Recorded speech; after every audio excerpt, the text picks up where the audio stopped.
الحمد للہ رب العالمین، صلاۃ والسلام علی رسول النبی الکریم وعلی آلہ واصحابہ اجمعین۔ الحمد للہ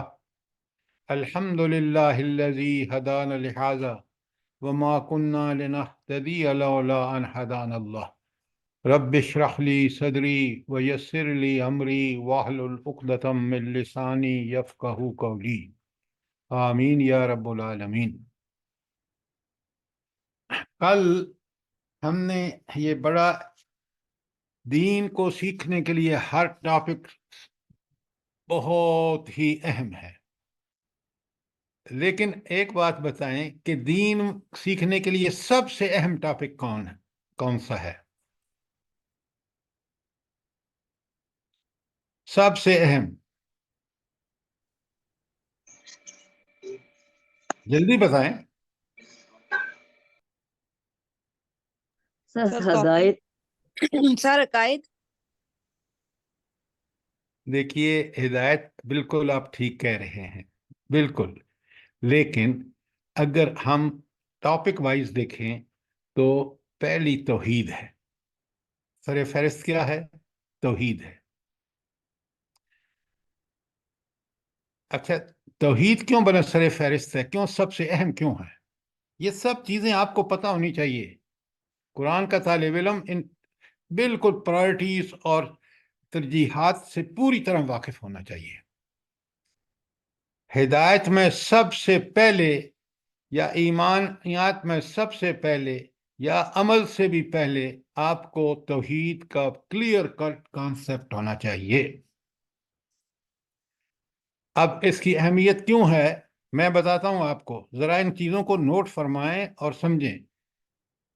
باقی جتنے بھی عقائد ہیں، خاص کر بڑے دو عقائد ہیں نا آپ کا، رسالت، کیونکہ رسالت کے ساتھ کتب بھی آ جاتی ہیں اور فرشتے بھی آ جاتے ہیں، اور دوسرا جو ہے وہ ہے آخرت۔ آخرت اللہ تعالیٰ کا یوم حساب ہے، یہ توحید کا تقاضا ہے۔ رسالت اللہ کا پیغام پہنچانے کے لیے لوگوں تک اللہ تعالیٰ نے فرشتوں کے ذریعے ایک خاص اپنے بندے چن دیتے ہیں، ان کو پیغام پہنچتا ہے، وہ آگے لوگوں تک پہنچاتے ہیں۔ یہ رسالت کا سلسلہ ہے، دونوں توحید سے برآمد ہو رہی ہیں۔ یہ ٹھیک بات ہے؟ بات سمجھ آئی ہے یا نہیں؟ جی سر۔ اچھا، اچھی طرح سمجھیں اور پھر آپ جب میں سوال کروں تو جواب دیں۔ اچھا، اب آ گیا، یہ تو عقیدے کا نظام ہو گیا یا ایمانیات ہوں گئی، تو اس میں جو بیسک اور پرائمری عقیدہ ہے وہ توحید ہے، باقی اسی سے نکلتے ہیں۔ اب آ گیا عملی نظام اسلام کا، یا عمل صالح آ گیا، وہ بھی توحید سے برآمد ہوتا ہے۔ کیوں، کیسے برآمد ہوتا ہے توحید سے؟ پورا عملی نظام، جلدی بتائیں۔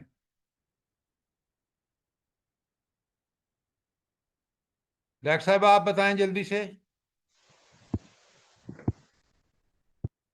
سر توحید ہوگا تو باقی آگے سارے معاملات اس ٹھیک طرح ہوں کی گے، بات نہ عبادات کریں، ٹھیک ہوں اس گی۔ طرح کی بات نہ کریں۔ آپ سے میڈیکل کا کوشچن پوچھوں تو بڑا آپ ایلیبوریٹ جواب دیں گے۔ توحید حاکمیت کیا ہے؟ مجھے بتائیں، کیا ہے توحید حاکمیت؟ کہ ہر معاملے میں اللہ تعالیٰ کا حکم مانا جائے گا، ہر جگہ ہر وقت، یہ توحید حاکمیت ہے۔ اور ہر عمل جب ہم کریں گے تو اس کے حکم کے تحت کریں گے، توحید حاکمیت کے تحت کریں گے۔ تو عملی نظام توحید حاکمیت کا تقاضا ہے۔ جی بات سر، سمجھ آئی کہ نہیں آئی؟ جی سر بالکل، جزاک اللہ۔ مہربانی کر کے ان چیزوں کو بڑا کلیئرلی سمجھیں۔ اچھا، اب اگلا سوال ہے کہ یہ بتائیں کہ توحید کا کلیئر کانسیپٹ بالکل ہمارے سامنے ساری توحید کھل کے سامنے آ جائے، اس کے لیے کس چیز کا علم ضروری ہے؟ صفات الہی کا۔ صفات الہی کا، بالکل آپ نے ٹھیک کہا۔ اگر میں صفات الہی کو اپنے سامنے رکھتا ہوں، وہ میرے ذہن میں تازہ رہتی ہیں، میں اس کو مستحضر سمجھتا ہوں۔ یقین مانے اگر میں نے ان کو ٹھیک سے سمجھ لیا ہے تو میں کبھی بھی نہ شیطان کی بات مانوں گا، اپنے نفس کی، نہ خواہشوں کی، کسی کی بھی، کیونکہ میرا رب ان صفات کا مالک ہے۔ وہ معاکم اینما کنتم، وہ تمہارے پاس ہر وقت ہوتا ہے جب تمہارے ساتھ رہتا ہے۔ وہ میرے دلوں کے راز سے بھی واقف ہے، وہ وسوسے اٹھتے ہیں اس سے بھی واقف ہے۔ اگر میں نے اس کو اپنا حاکم، خالق، مالک، رازق اور صاحب اقتدار، میں نے اس کے سامنے پیش ہو کے سارے اعمال کا حساب دینا ہے، چھوٹے سے چھوٹے اور بڑے سے بڑے۔ وہاں کوئی رشوت کام نہیں آئے گی، کوئی آپ کا تعلق قائم نہیں، تعلق قائم نہیں آئے گا۔ تو کیا میں برائی کر سکتا ہوں؟ مجھے بتائیں۔ تو یہ ہے صفات الہی سے ہمارا عقیدہ مضبوط ہوتا ہے، صفات الہی سے ہمارے کاموں میں درستگی اور عمل صالح کرنے پر ہم اپنے آپ کو بڑے خوش سے رضامند کر سکتے ہیں۔ یہ تعلق عقیدے کا عمل سے، عقیدے کا صفات الہی سے، یہ آپ کو بڑا کلیئر ہونا چاہیے۔ قرآن کے طالب علم کو ان چیزوں میں بالکل کلیئر ہونا چاہیے۔ کوئی سوال صفات الہی کے حوالے سے، یا کوئی سوال آپ کا توحید یا عملی نظام یا یہ ریلیشن شپ جو میں نے بتایا ہے، اس پہ کوئی سوال ہو آپ کا؟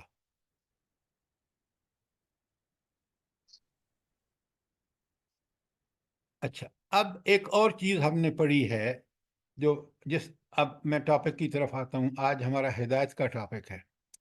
آپ مجھے یہ بتائیں کہ یہ ہدایت جو ہے یہ کتنی بڑی نعمت ہے اور کیوں؟ کتنی بڑی نعمت ہے اور کیوں؟ سب سے بڑی نعمت ہے سر، اس لیے کہ ہدایت ہوگی تو ہر کام ہمارا درست ہوگا، اللہ کے حکم کے مطابق ہوگا، ورنہ ہم اپنی مرضی چلائیں گے اور سب کام خراب۔ یہ اپنی مرضی چلانے کا تو آپ ڈاکٹر صاحبہ دیکھ رہے ہیں نا کیا حال ہے ملک کا، مسلمانوں کا کیا حال ہے۔ جی سر، سب خراب ہے۔ اچھا، میں نے کل، اب میں نے سنا ہے، ابھی میں نے ویریفائی کرنا ہے، اگر یہ حال ہے تو پھر آپ سوچ لیں۔ آپ کو پتہ ہے نا کہ ایک ساؤتھ افریقہ کا کوئی ملک تھا، اس نے عالمی عدالت میں یہ رٹ دائر کی تھی کہ ان یہودی اسرائیل کو ڈکلیئر کیا جائے کہ یہ ایک دہشت گرد وہ ہے ملک۔ یہ پتہ ہے نا آپ کو؟ جی سر۔ اچھا جی سر، جی سر۔ اچھا، اب میں نے سنا ہے، آپ لوگ ذرا اس کو کنفرم کر لیں، کیونکہ اس عدالت نے یہ کہا ہے کہ اسرائیل نہیں، حماس دہشت گرد ہے۔ تو یہ دیکھ لیں۔ ان کو بھی، یعنی یہ آپ دنیا میں دیکھ لیں کہ وہ دنیا کی عدالت ہے پوری، اور اگر یہ بات کیا صحیح ہے تو آپ کو پتہ ہے اس پہ اللہ تعالیٰ کے ہاں حجت قائم ہو گئی ہے ہماری خلاف، کہ یہ پوری دنیا دہشت گردی کو سپورٹ کرتی ہے اور مظلوموں کے حق میں کوئی انصاف کہیں بھی نہیں ہے۔ پاکستان ہو، دنیا کا کوئی ملک ہو، وہ جو عدالت ہے عالمی، تو پھر اس کا نتیجہ کیا ہوتا ہے بھلا؟ جب پوری زمین فساد سے بھر جاتی ہے اور یہ نام و نہاد عالمی عدالتیں بھی اور ہمارے ملک کی عدالتیں بھی یا کوئی بھی جب اس پہ آ جائے تو پھر اللہ کی سنت کیا ہے بھلا؟ اللہ کے عذاب کو دعوت دے رہے ہیں۔ نہیں، پھر ہم پر جہاد کریں، جہاد کریں سر۔ جہاد فرض ہو جاتا ہے۔ نہیں، وہ آپ کی بات ٹھیک ہے، وہ مسلمانوں پر جہاد فرض ہے، ان حالات میں 100% فرض ہے۔ لیکن اللہ تعالیٰ کی سنت یہ ہے کہ جب زمین اس طرح فساد سے بھر جائے کہ عدل نام کی کوئی چیز نظر نہ آئے، پھر اللہ تعالیٰ کا عذاب آتا ہے، پھر اللہ تعالیٰ اس قوم کو مٹا دیتا ہے، کیونکہ وہ اللہ نہیں چاہتا کہ اس کی زمین، پوری زمین جو ہے فساد سے بھر جائے۔ چلیں، یہ تو چیزیں سمجھنے کی ہیں۔ اب آئیے ہم نے بڑی تفصیل سے دیکھا کہ اللہ تعالیٰ کن لوگوں کو ہدایت نہیں دیتا اور کن لوگوں کے دلوں پر مہر لگتی ہے. بھلا یہ اس سوال کا جواب دیجئے کہ کون سے لوگ ہیں جن کے دلوں پر اللہ تعالیٰ مہر لگا دیتا ہے؟ جن کے دلوں میں ٹیڑھا پن ہوتا ہے. یہ اتنی سر آسان آپ بات جو جو کر رہے ہیں. جو نافرمانیاں کرتے جاتے ہیں اور انہیں احساس بھی نہیں ہوتا، بڑھتے اور جاتے ہیں. سر ظالموں کو جو ہدایت لینا ہی نہیں چاہتے. اگر قرآن سے جواب دیں تو ظالموں کے دلوں پہ اللہ تعالیٰ مہر لگا دیتے ہیں. یہ آپ سر پارشل آخرت کے مقابلے میں دنیا کی زندگی کو جو پسند کرتے ہیں، پھر جو خواہش نفس کی پیروی کرتے ہیں. سر جو فاسق ہوتے ہیں، حد سے بڑھ جاتے ہیں نافرمانیوں میں، ان کے دل پہ اللہ مہر لگا دیتا ہے. آپ نے صحیح بات کی ہے، باقی لوگوں نے انکمپلیٹ بات کی ہے. یہ بات جو ذکیہ مبین صاحبہ نے کہی ہے کہ سرکشی میں حد سے بڑھ جائیں. جب حد سے بڑھ جائیں گے تو پھر اللہ تعالیٰ ان کو دلوں پر مہر لگا دیتا ہے. اگر ذرا بھی ان کے اندر ایمان کی رمق بھی باقی ہو تو اللہ تھوڑی سی اور مہلت دے دیتا ہے ان کو. لیکن جب یہ ثابت ہو جاتا ہے ان کے سرکشی میں حد سے بڑھ جاتے ہیں اور توبہ کی طرف کبھی گمان بھی نہیں ہو سکتا کہ یہ پلٹیں گے، تو پھر اللہ تعالیٰ ان کے دلوں پر مہر لگاتا. یہ ہے سنت الہی مہر لگانے کے حوالے سے. تو ہدایت میں جب انسان ہدایت کو اللہ تعالیٰ کی بھیجی ہوئی ہدایت جی اچھا. اب ایک اور بات بڑی اہم ہے. دیکھیں نا، یہ چیزیں ہم سمجھیں گے تو پھر ہمیں بالکل واضح نظر آئے گا کہ یہ دین کتنا برحق ہے، اللہ کے اصول کتنے عدل و انصاف پر مبنی ہیں، اور وہ پھر بھی ہمیں ڈھیل دیتا ہے. اتنا رحمان اور رحیم ہے کہ بندے کو گناہوں کے باوجود ڈھیل دیتا ہے کہ شاید یہ توبہ کر جائے. لیکن ایک بات بڑے غور سے سنیں، اگر اس ڈھیل میں بھی انسان اس مہلت سے فائدہ نہ اٹھائے، توبہ طائب نہ ہو اور اس پہ نہ آئے دین پر، تو پھر اللہ تعالیٰ اس کے دل پہ مہر لگاتا ہے. کوئی چیز سمجھ نہ آئے تو سوال کریں تاکہ بات آپ کو بالکل کلیئر ہو جائے. اچھا، ایک تو ہے کہ وہ لوگ جن کو اللہ تعالیٰ ہدایت نہیں دیتا، وہ اصول ہے اللہ تعالیٰ کا، اور وہ اصول یہ ہے کہ جس کے اندر طلب اور تڑپ اور کوشش، طلب تو یہ ہے نا کہ وہ چاہے کہ اللہ مجھے ہدایت دے دے، اس کا خواہش مند ہو، اور یہ خواہش بھی بڑی ٹھیک ٹھاک ہو، اور پھر اس کے لیے کوشش شرط ہے. صرف خواہش سے کچھ نہیں ہوتا.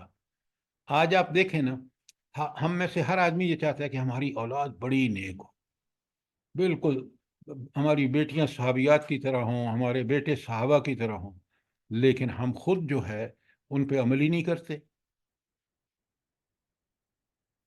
تو اس لیے یہ بات اچھی طرح یاد رکھیں کہ جب انسان اس مہلت سے بھی فائدہ نہیں اٹھاتا، دل پہ مہر لگ جاتی ہے اور پھر ہدایت کی قبر رہتا ہی نہیں. دوسرا یہ تو نہ ہدایت، اور ہدایت اللہ تعالیٰ کن کو دیتا ہے؟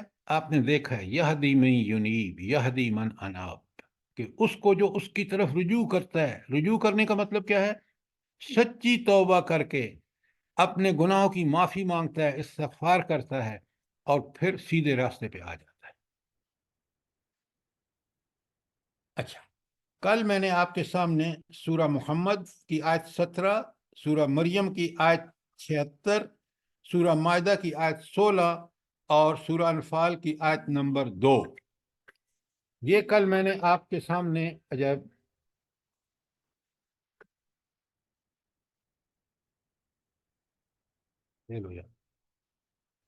جی، اور ان کو منع کر دیں گے کال مت کریں جب پروگرام ہو.